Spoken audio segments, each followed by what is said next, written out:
నమస్కారం నట్ కుమార్. నమస్కారం సార్, సినీ ఇండస్ట్రీకి సంబంధించి పవన్ కళ్యాణ్ గారిని టార్గెట్ చేస్తున్నారు అనేది ఓ మాట. అలాగే మొన్నటి వరకు థియేటర్లు బంద్ అయిపోతాయి ఈ ఫస్ట్ నుంచి అని చెప్పారు. ఇప్పుడేమో థియేటర్లు బంద్ లేవు అని ఓ మాట అంటున్నారు. దీని వెనక అసలు కారణం ఏంటంటారు? పవన్ కళ్యాణ్ గారిని టార్గెట్ చేసే వాళ్ళంతా నడి రోడ్డు మీద పడిపోయారు, భస్సం అయిపోయారు. ఎందుకంటే ఆయన నీతి నిజాయితీ ఆయనకి మారిపోయారు. ఎందుకంటే ఆయన ఎప్పుడు మొక్కుసూటిగానే మాట్లాడతాడు, వెనకాల మాట్లాడు. ఫ్రంట్కి మాట్లాడే వ్యక్తి ఎవరంటే పవన్ కళ్యాణ్ గారు. ఆయన సినిమాని టార్గెట్ చేసింది మాత్రం వాస్తవం.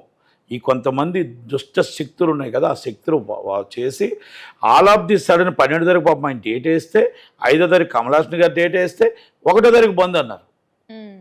అది ఈస్ట్ గోదావరి నుంచే వచ్చింది.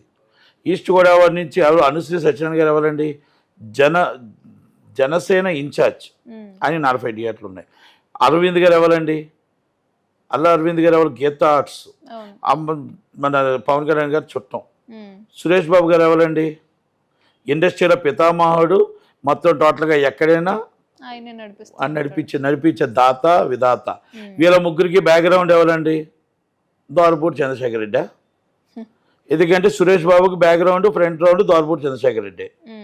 జూన్ 1వ తారీఖు నుంచి థియేటర్లు బద్దు. ఎక్కడి నుంచి వచ్చింది, అది రాజమండ్రి నుంచి వచ్చింది. మరి ఏమని నమ్మాలి, ఏమని అనుమానించాలి? అది ఆంధ్రప్రదేశ్ మొత్తానికి తీసుకొచ్చి దిల్ రాజు, సురేష్ బాబు, అరవింద్, సునీల్ కూర్చొని 18వ తారీఖు నాడు ఒక మీటింగ్ పెట్టి, మళ్ళీ ఇదే దామోదర ప్రసాద్ అయితే ఇప్పుడు మేము అనలేదు అన్నాడో, ఇదే దామోదర్ ప్రసాద్, ఇదే భరతభూషణ్ చౌదరి గారు కూర్చొని మొత్తం టోటల్గా 1వ తారీఖు థియేటర్స్ బంద్. మా పర్సంటేజ్ సిస్టమ్ ఇవ్వకపోతే ఎగ్జిబిటర్లు ఎంతమంది వచ్చారు, లీజ్ ఓనర్లు ఎంతమంది వచ్చారు, అసలు ఆంధ్రప్రదేశ్లో ఎగ్జిబిటర్లతో ఎక్కడ డిస్కస్ చేశారు, మొత్తం సీడెడ్లో ఎక్కడ డిస్కస్ చేశారు, విజయవాడలో ఎక్కడ డిస్కస్ చేశారు, మొత్తం టోటల్గా వైజాగ్లో ఎక్కడ డిస్కస్ చేశారు. నేను వన్ ఆఫ్ ది ఎగ్జిబిటరే కదా, వన్ ఆఫ్ ది డిస్ట్రిబ్యూటరే కదా, వన్ ఆఫ్ ది ప్రొడ్యూసరే కదా. Is a running producer, is a running distributor and running exhibitor. అన్ని సినిమాలు నేనే వేస్తాను మా థియేటర్లో. ఇంకొక వేరే సినిమా నా సినిమాలు నేను వేస్తాను కంపల్సరీ. అలాంటిది ఎవరితో డిస్కషన్ లేదు. ఏ క్లాసుల పరిస్థితి ఏంటంటే ఎగ్జిబిటర్లకు తెలియదు. వీళ్ళు కావాలని ఒక డ్రామా ప్లే చేసి ఆ డ్రామాని తీసుకొచ్చి ఇక్కడ బంద్ అన్నారు. బంద్ అని చెప్పేసి ఒక భయభ్రాంతం చేసి దాన్ని హరిహర వీరమల్లు అనే సినిమాని 12వ తారీఖు రిలీజ్కి డిస్ట్రిబ్యూషన్ రైట్స్ బ్లాక్మెయిల్ చేసి కొంత తక్కువ రేటుకు దొబ్బేద్దామని, తక్కువ రేటుకు తీసుకుందామన్న ఉద్దేశంతో కొంతమంది చేసిన నాటకం ఇది అని చెప్పగలుగుతాం. ఇది నాకు కాదు, పవన్ కళ్యాణ్ గారికి తెలుసు, సినిమా ఇండస్ట్రీలో దుర్గేష్ గారికి తెలుసు, సినిమా ఇండస్ట్రీలో తెలుసు, అందరికీ తెలుసు ఈ విషయం. దాన్ని పాపం ఎలా రిలీజ్ చేయాలి, ఎక్కువ బడ్జెట్ అయిపోయింది, ఎలా రిలీజ్ చేయాలని పవన్ కళ్యాణ్ గారు పాపం ఆలోచిస్తున్నారు. ఆయన పాపం కొంత డబ్బులు ఆయన రిస్క్ చేసి కూడా దాన్ని ఎలాగైనా రిలీజ్ చేయాలని ఒక ప్రయత్నం చేస్తున్నారు. దాన్ని ఎలా తక్కువ కొట్టేయాలని కొంతమంది ప్లాన్ చేస్తున్నారు. కొంతమంది ఎవరు లేరు, ఆ దిల్ రాజు అండ్ సురేష్ బాబు అండ్ అరవింద్ గారు అండ్ సునీలే, ఎవరు ఉండరు. అది అయితే దాన్ని ఎలా బయట వేయాలనేది సినిమాని ఒక మైత్రి అండ్ సితారా ప్లాన్ చేసుకుంటున్నారు వాళ్ళు. ఇప్పుడు డిస్కషన్లో సినిమాని రిలీజ్ చేయడానికి ప్రయత్నం చేసుకుంటారు. దీన్ని ఈ విధంగా ఈ టైంలో, ఇంత టెన్షన్ టైంలో 1వ తారీఖు థియేటర్లు బంద్ అని చెప్పింది ఎవరండి, దిల్ రాజు కాదా, సునీల్ కాదా, సురేష్ బాబు కాదా, బ్యాక్గ్రౌండ్ అరవింద్ గారు లేరా? ఇప్పుడు మళ్ళా తీసుకొచ్చి దాము గారు ఆ మీటింగ్లో 18వ తారీఖు మీటింగ్లో దాము గారు ఉన్నారు కదా, భరతభూషణ్ గారు ఉన్నారు కదా, మరి అనౌన్స్మెంట్ చేశారు. మీరు ఖండించారా? అయ్యో ఏంటిది, మీకు ఛాంబర్ సంబంధం లేదు, కౌన్సిల్ సంబంధం లేదు, ఎలా మీటింగ్ పెడతారు, మీరు ఎలా మీటింగ్లో బంద్ అని అనౌన్స్ చేస్తారని చెప్పారా? డిస్కషన్ లేదు. మీరు అందరూ సోషల్ మీడియాలో పిచ్చోలా, సోషల్ మీడియాలో బంద్ అంటుంటేనే కదా మొత్తం మీటింగ్లు పెట్టారు, అన్నీ చేశారు. అయితే నిన్న పవన్ కళ్యాణ్ గారు ఏం మాట్లాడారో తెలియదు కానీ లోకేష్ గారు సీరియస్ తీసుకొని అసలు పవన్ కళ్యాణ్ గారి సినిమా అప్పుడు ఎవరు ఇది ఇంత రాద్ధాంతం చేస్తుంది, అలా ఏ ఎగ్జిబిటర్ చేస్తున్నాడని ఆయన ఎంక్వైరీ చేయమని ఒక విచారణకు ఆదేశించాడు. ఏ ఎగ్జిబిటర్ సినిమా ఆపాలని, ఏ ఎగ్జిబిటర్ థియేటర్ ఆపాలని, ఏ ఎగ్జిబిటర్ సినిమాని ఆపాలని ఎవరికి లేదు. ఎందుకంటే 3 నెలలు బట్టి సినిమాలు లేక థియేటర్లో ఖాళీ అయిపోయి కూర్చొని ఖాళీగా బంద్ చేసుకొని కూర్చున్నాం. మాకు సినిమా ఎప్పుడెప్పుడు వస్తుందని వెయిటింగ్ చేస్తూ కూర్చున్న హరిహర వీరమల కోసం, మేము సినిమా వేయాలని ఆలోచించిన ఎగ్జిబిటర్ల కోసం, వీళ్ళ స్వార్థం కోసం మమ్మల్ని బలిపశువులు చేశారే అని చెప్పి కొంతమంది ఆయనకి ఇన్ఫర్మేషన్ ఇచ్చారు. అది ఫ్యాన్స్ కూడా బాధపడ్డారు. ఇదేంటిది, ఇది కావాలని మా నాయకుడు చేస్తారు. ఇంతకుముందు cinema Bhima Naik cinema, bro cinema ఇలాగే చేశారు. భీమానాయక్ సినిమా తీసుకొచ్చి 35 రూపాయల టికెట్ అమ్మకపోతే, 5 రూపాయల టికెట్ అమ్మకపోతే సినిమా థియేటర్ సీట్ చేస్తామని 100 థియేటర్లు సీట్ చేసి సినిమాని నాశనం చేసేసారు. మళ్ళా సినిమాని ఆయన సినిమా కాడికి వచ్చేటప్పటికే వస్తుందా మీకు ఈ రోగాలు అని చెప్పి కొంతమంది చాలామంది బాధపడ్డారు. కందులు దుర్గేష్ గారు కూడా ఆ కందులు దుర్గేష్ గారు కూడా బాధపడ్డారు. ఆయన విచారణకు ఆదేశించాడు. అంటే మీకు నేనేమంటున్నానంటే సినిమా థియేటర్ బంద్ చేయండి, మీ లీజ్ థియేటర్లు బంద్ చేసుకోండి, తప్పులేదు. కానీ దానికంటూ ఒక 45 రోజుల ముందు నోటీస్ ఇచ్చి, మీరు 50 రోజుల ముందు నోటీస్ ఇచ్చి మేము ఈ థియేటర్ని మూసివేస్తున్నాము, తప్పలేదు. ఎందుకంటే యాజ్ సినీ ఆటోగ్రఫీ యాక్ట్ ప్రకారం ఏం చెప్తుందంటే ఇది బిఫోర్ 45 days సినిమా థియేటర్ని మూసివేయాలి అంటే ఇది జిఎస్టీ కంపెనీకి ఆఫీస్కి ఒక లెటర్ పెట్టి, సార్ సో డేట్ నుంచి నేను థియేటర్ మూసివేస్తున్నాను, ఆర్డీఓ గారికి జాయింట్ కలెక్టర్ గారికి ఆ లైసెన్స్ అథారిటీ వాళ్ళకి లెటర్ పెట్టి మేము పలానా డేట్లో మేము థియేటర్ మూసివేస్తున్నాము కనుక మా లైసెన్స్ మీరు రిజర్వ్లో పెట్టండి అని ఇవన్నీ కూడా వాళ్ళు లెటర్లు పెట్టాలి. కరెంటు వారికి లెటర్ పెట్టాలి, ఫైర్ వారికి లెటర్ పెట్టాలా, మొత్తం అందరికీ ఒక లెటర్స్ పెట్టాలి. యాక్ట్ చెప్తుంది, ఇది నేనేం చెప్పట్లా. మరి ఆల్ ఆఫ్ ది సడన్ 18వ తారీఖు నాటి చేసి 1వ తారీఖు మూసేస్తాను అంటే ఇది ఒక సినిమాని దెబ్బ కొట్టడానికి, ఒక హీరోని దెబ్బ కొట్టడానికి కాదా, మీ కక్ష సాధింపు కాదా? దిల్ రాజు గారు నిజంగా ఆ రోజు ఆయనకు ఉద్దేశం ఉంటే పర్సంటేజ్ ఇవ్వాలనుకుంటప్పుడు సంక్రాంతికి వస్తున్నాడికి గేమ్ చేసే సినిమాకే నా సినిమా నుంచే మొదలు పెడుతున్నాను చెప్పాలి. సురేష్ బాబు గారు కానీ ఇలా ఈస్ట్ గోదావరి నుంచి మరి సురేష్ బాబు గారి బ్యాక్గ్రౌండ్ ఎవరున్నారు నేను అడుగుతున్నా స్టేట్గా. ఈస్ట్ గోదావరిని ఒకటో తారీఖు డేట్లో వచ్చినప్పుడు 1వ తారీఖు డేట్ని ఆంధ్రప్రదేశ్ కలిపింది మీరు కాదా, మొత్తం తెలంగాణ కలిపింది మీరు కాదా, థియేటర్లో బంద్ అని చెప్పింది మీరు కాదా? ఇప్పుడు మళ్ళా వచ్చి మాకు సంబంధం లేదు, మేము చెప్పలేదు, ఆ వార్నింగ్ వచ్చినప్పుడు పవన్ కళ్యాణ్ ఆఫీస్ నుంచి ఎప్పుడు మాకు సంబంధం లేదు, మేము చెప్పలేదు, యథావిధిగా థియేటర్లో ఉంటే మేము కమిటీ వేస్తాం. మనం అందరూ అన్నదమ్ములు అండి, మనం ఎప్పుడైనా కూర్చోవచ్చు, మాట్లాడుకోవచ్చు, ఏదైనా ఉండొచ్చు, మన థియేటర్లు ఎలా కావాలి, ఏం కావాలి, ఏ విధంగా కావాలో చెప్పుకోవచ్చు. కానీ ఆ మర్యాద ఇచ్చిన గవర్నమెంట్ని కూడా మనం మర్యాద ఇచ్చిన మన హీరోని కూడా విలువ తీసేస్తే ఎలా?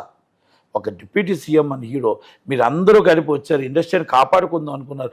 ఇండస్ట్రీలో మీరు వచ్చి ఆయన జైలుకి వెళ్ళినప్పుడు రాలేకపోయినా కూడా నా ఇండస్ట్రీ అని ఇంకా కూడా ఆయన నా ఇండస్ట్రీ అనుకున్న చంద్రబాబు నాయుడు గారు, నా ఇండస్ట్రీ అని అనుకుంటున్న బాలకృష్ణ గారు, ఇది నా ఇండస్ట్రీ కదా అని అనుకుంటున్న పవన్ కళ్యాణ్ గారికి మీరు ఈ విధంగా దెబ్బలు కొట్టి ఈ విధంగా మీరు అబద్ధాలు ఆడుతూ ఎలా చెప్పండి?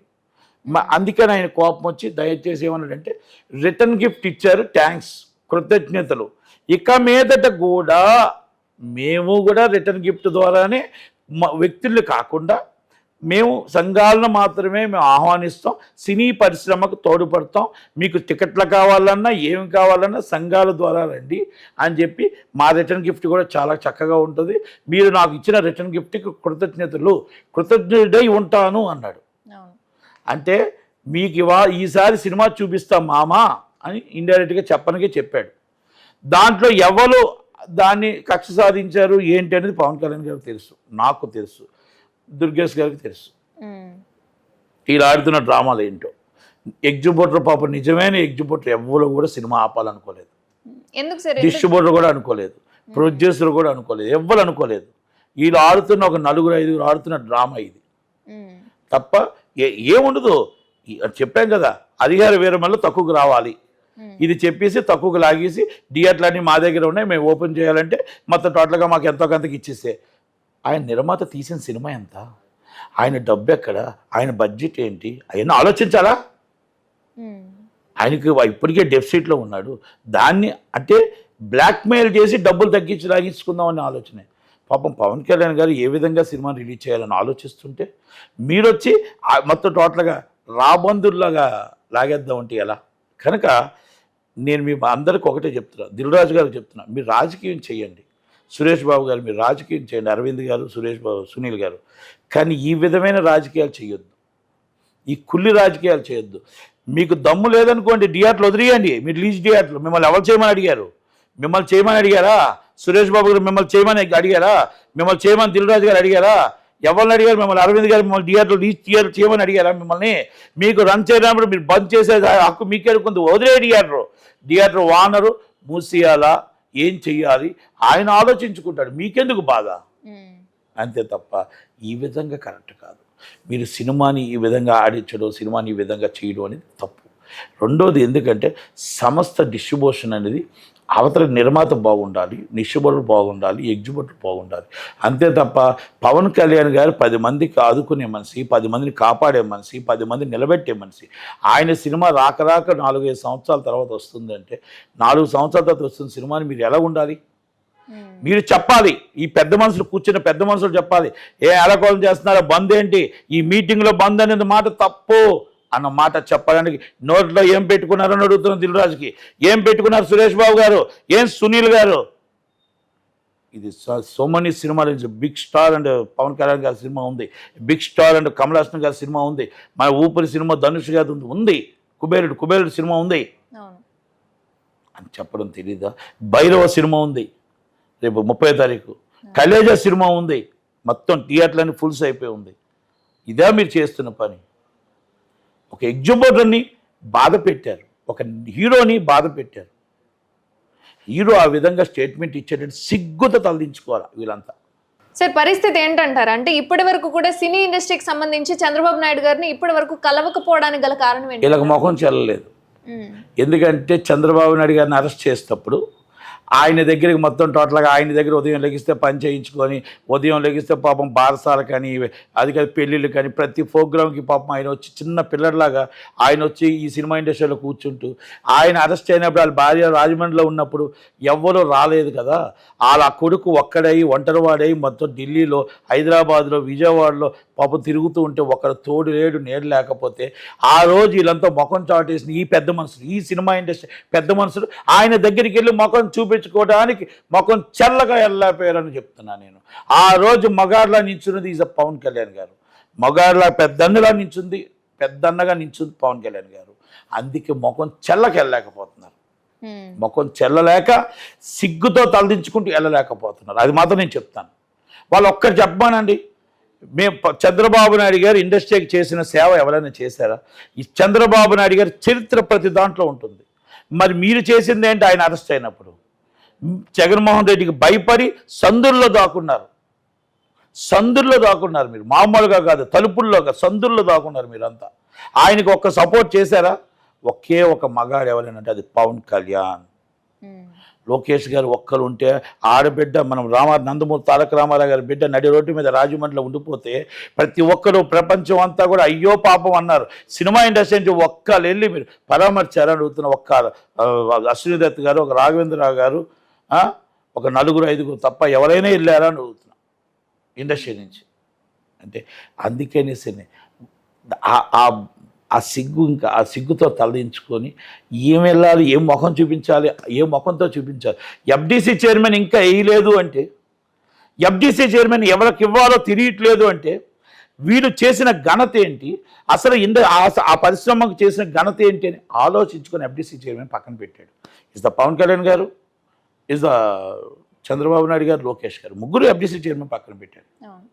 ఓకే, ఆ రోజు నేను నాకున్న నాకు చేతనైన దాకా నేను ఎంత దాకా చెయ్యాలో, నాకు కొంత ప్రయత్నం చేయాలో నేను చేశాను.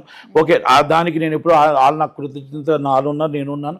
ఎప్పుడు కూడా మనం ఎప్పుడు ఏ రోజు పదవులు కావాలని అడగలేదు, వాళ్ళు కూడా మనకు అలాగే ఉన్నారు. అంటే నేను ఏమంటున్నానంటే ఇండస్ట్రీ బాగుండాలి, ఇండస్ట్రీ డెవలప్ అవ్వాలి, ఆంధ్రప్రదేశ్ ఎంప్లాయ్మెంట్ ఉండాలి. ఆంధ్రప్రదేశ్లో విశాఖపట్నంలో పుట్టిన వ్యక్తిగా నా వ్యక్తులు అందరికీ సినిమా ఇండస్ట్రీ బాగుండాలి, విశాఖపట్నంలో సినిమా ఇండస్ట్రీ రావాలని కోరుకునే వ్యక్తులు నేను ఉంటాను. కానీ సురేష్ బాబు గారు కానీ వీరందరూ ఆ రోజు సురేష్ బాబు గారు ఒకటి అన్నారు, మా సినిమా ఇండస్ట్రీకి ఏం సంబంధం చంద్రబాబు నాయుడుతో అడిగారు. ఎందుకు మీరు అడుగుతున్నారు? సినిమా ఇండస్ట్రీకి మాకేం సంబంధం, మేము ఎందుకు మీకు ఖండించాలని అడిగారు.